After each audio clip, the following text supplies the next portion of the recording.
Hi, this is the Nokia 220 and I'll show you how to change notification sound on this device.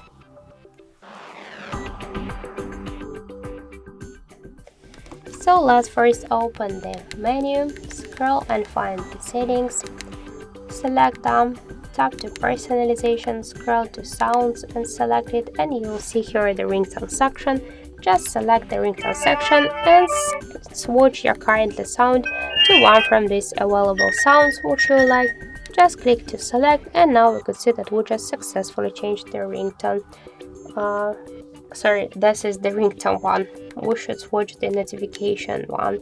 So choose not this ringtone but the message alert. Tap to select it and switch your currently sounds to another one, and by this way we could see that we just successfully changed the message and the ringtone one.